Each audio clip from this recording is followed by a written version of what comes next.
Viewers, আপনাদের দেখাবো কিভাবে কোরাস লাগাতে হয়। তো কোরাসটা প্রথমে আপনারা খুলবেন, এভাবে লক ছাড়িয়ে নিয়ে তারপর দেখবেন যে বডিটা যাওয়ার জন্য যদি জাম হয় তাহলে এভাবে ভিতরে দিয়ে আপনারা জামটাকে ছাড়িয়ে নেবেন।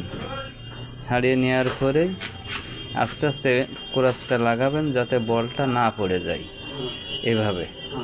তো যাতে নিচের দিকে খেয়াল রাখবেন যাতে ইসের সাথে না বেঁধে যায়, যাতে সোজা ঢোকে। এরপরে আপনারা লকটা লাগিয়ে দিবেন, দেওয়ার পরে আপনারা কাজ করবেন।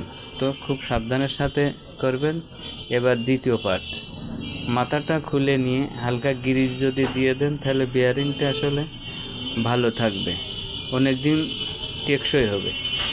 তো এভাবে উপরের মাথায় আপনারা গ্রিজ লাগিয়ে নেবেন যাতে মাথাটা ভালোভাবে সাথে চলে যায়, বলের জন্য সমস্যা না হয়।